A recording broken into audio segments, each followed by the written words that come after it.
International Student Day going is terrific. So if you don't mind, when my friends ask me about my International Student Day experience, I'm just going to say this is how it went down. And TK can just deal with that.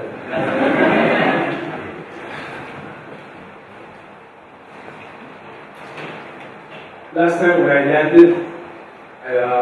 landed all by myself. And then I rented a car. And I drove all by myself for the very first time, all by myself, to get to Wasatch Academy. And it was about an hour and 40 minutes, and I felt that I've come full circle for the very first time in my life, because I remember 15 years ago, when I had no clue of where to go, what to read, what direction to take. And I remember it was Grant Wilson, who was not there last night. I was there 15 years ago to pick me up, to take me to Sage, my dorm at Sage. Before that, there was a story that Mr. Ruff mentioned briefly to you. I lived in Gaza. Now, my name, there's 9 names in my name. My name is Yousef Khalil Salman Ahmad Mustafa Khalil Salman Bashir. So I say that because my family is 300 years old. The land that we, and the house that we and my brothers own today in Gaza Strip. Of course, growing up, I didn't appreciate the meaning of this. I didn't know that there are such strong hatred and divisions between the Jews and the Arabs and the Christians, who each side claims that they have full monopoly to live in the Holy Land. My parents, however, told me that our religion teaches us that that land belongs to all 3 peoples. And it is our responsibility to try to do what we can in order to bring the 3 peoples, the 3 faiths, in a place where they are able to trust each other and find a way to share that land. But at 11, there was no way I was going to understand all of that. What I saw was Israeli soldiers coming to take over our house. Big house, very nice house, a very nice farm. But they said, we're going to take over the 2nd floor, 3rd floor, and if you don't like it, you can just leave. And my father said, I'm not leaving. I've never done harm to you. I teach my children peace. And so if it's not peaceful for them to live in their home, it's never going to be peaceful for them to live anywhere. And so we stayed. And so did we. And over the span of 5 years, every single night, the Israeli soldiers would come down and move us all to the living room. 5 years I had to ask for a permit. When I needed to go to the bathroom, kitchen, come home late. They soccer outside in the front yard, which was now forbidden. And don't you dare talk about sleepovers at somebody else's house, because if you sleep over, do not come to your house. But in the midst of all of this, my father was insisting that do not let the actions of the others define who you are as a human being. And others will always do things that sometimes will not please us, sometimes will hurt us, sometimes will cause some serious pain that will live with us. But ultimate defeat, to me, and I think to anyone who seeks a good life, is when the actions of the others, the negative actions of the others, define how we live our lives. In 2002, they shot him. He survived, but he never changed. He was seriously injured, and we all waited. He said he's going to come home and he's going to say, that's it, I've had enough with these people. Not even close. And I questioned him. I was 12, 13 years old at the time. I said, how? Are you crazy? And he said, one day you will understand. And sooner rather than later, that day came on 2004, February 18, 2004. Remember, the Israeli soldiers, for no reason, in front of my mom, dad, and 3 Americans who were visiting us in the house, shot me in the spine for absolutely no reason. In that moment, I thought, this is it for me. But my dad picked me up and hurried to the hospital. When I got there, I felt pain, so I knew I wasn't going to die, since I still feel it. A week later, I wake up in Tel Aviv. My first time to see Israeli people, Jewish people, who were not soldiers or settlers. And that blew my mind. It blew my mind away because I just never pictured them being capable of being human. The best representation for the Jewish people in my house was my very own father, who wasn't them. But here they are, fixing me up, fully paralyzed, and within a year, they teach me how to walk again. Yes, I still have the bullet in my back, I still got pains in my upper part of my back. But I have been spared a great deal of hatred, justified hatred. Imagine that. Towards the people of Israel and the Jewish people. I still disagree today on political terms, but I don't feel that I have to carry the burden of hating them just because they are Jewish, or just because of their beliefs, or just because they don't agree with what I see to be the right way. And I think that was the key that made me see the light in the universe, see the Jewish person in a good way, the Christian, the non-believers, the seculars, anyone. And it just elevated me above the conflict that existed for thousands and thousands of years. And I thank my dad for that. Absolutely. So after the hospital, I was convinced that I need to find my own way in life. It was no longer my dad's. He has to tell me what to do. I was supposed to go to Germany like my siblings do. We all become doctors and engineers. They are. That's what we do today. But it was never for me.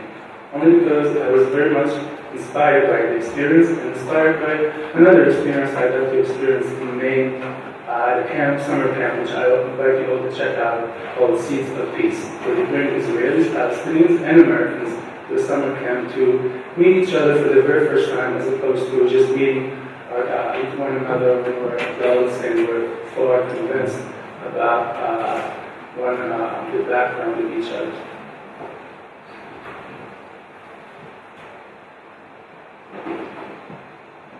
And behind my parents, I say this in the book, because in the book I'm your age, I'm 16 and 17. I was convinced that I needed to come back to this country called the United States of America. They looked for people with ideas and commitments to make the world better for everyone. And that spoke to me. I didn't get that impression from any other country like I did from the United States.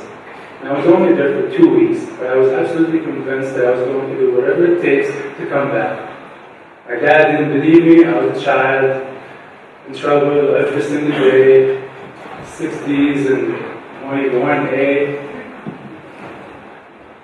But I was convinced that I was right. So all of my spending money, I would spend it on internet hours, like shops, cafes, right into schools in the U.S., Maine, Alabama, even one in Alaska. And none would answer, and even the ones who do said, some formal letter, sorry. Until someone named Sheridan Johnson, no longer here, responded in such a, excited way. Oh yes, and that's all it took. Google was just a new thing in 2005. So my father was convinced that it was a scam. You found a school in the United States that was going to take you? I said, yes, you just have to say, okay. And that's what happened. I did it all, and once I knew I was accepted, I got my visa, I got my I-20, I got everything done, and I wasn't going to take a no for an answer. I was absolutely convinced that it is the right thing for me to do. And I left. My dad dropped me at the border. There was a war with Lebanon, serious war with Lebanon and Gaza, 2006. And the last thing he would say to me is, forward, Yousef, you got what you want. But don't call me when you're trouble and tell me I wish I had listened to you. Fortunately for me, that really never happened. Came close a couple of times. And I arrived here, I believe it was non-Nebo Day. And I remember how touched and inspired and grateful I was to be surrounded by mountains and people and just peace, utter peace. Now, do what you want to do. Be creative. Write.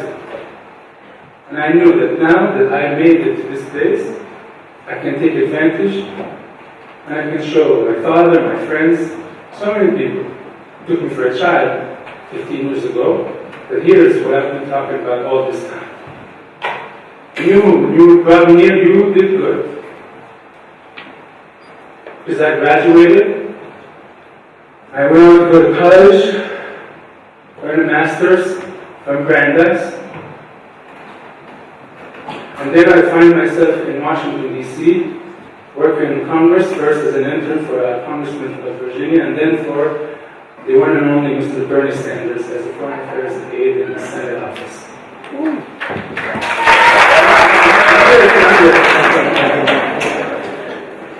And after a year, almost a year and a half, I left to work as the Congressional Affairs Manager for the Palestinian Embassy in Washington. And it was the best thing I've ever done, because for the very first time I was working on behalf of my people, right? In Congress, Republicans and Democrats. I loved every day and every second of it, because I was teaching my very own people, just at the same time as American Palestinians. Until Mr. President, the current president, decided to shut down the mission in November. So ever since, I've been going around the United States, Europe, talking about the words of my father. It actually became the book of the year in the UK. And on May 7th, it will be published in the United States. And it's been a dream of mine, a dream, many years, that I one day want to have a platform to be able to express myself and share my story and my beliefs, not only to serve the interests of my people, but also the Jewish people, and now the American people. Because I'm in love with all three people, and I'm not ashamed of that.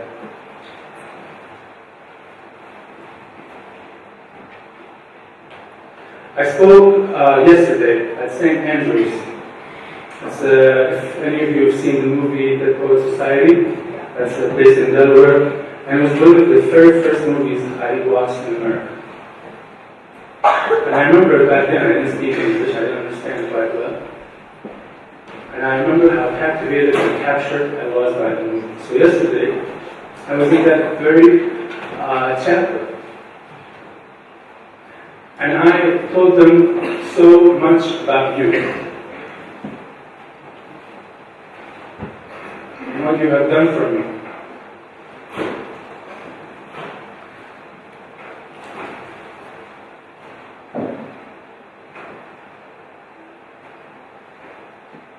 I know we are supposed to not trust each other, or we're supposed to take time before we trust one another, because that's the right and strategic thing to do. But I've learned to always give the benefit of the doubt to my fellow humans, especially the ones who seek to harm me and say bad things about me. Because in doing so, I'm giving a chance to their fellow humans, their brothers and their cousins and their relatives, to see that I'm not bad and I don't seek violence. And hopefully they will one day meet me on the other side. And looking at you, I'm thinking exactly that. So if you're a writer, if you're a singer, you want to play music, I remember my parents, who loved me dearly, they had some doubt. But that's because I was all over the place doing so many crazy things every day. But I remember that they believed in me. They didn't admit it, but I know they did. And sometimes you will be confused and the world will throw so many contradictions at you and you will ask, how is this possible? And why? And how? It makes no sense. But he wronged me for no reason. But all I can tell you is what my dad told me. One day you will understand. Thank you.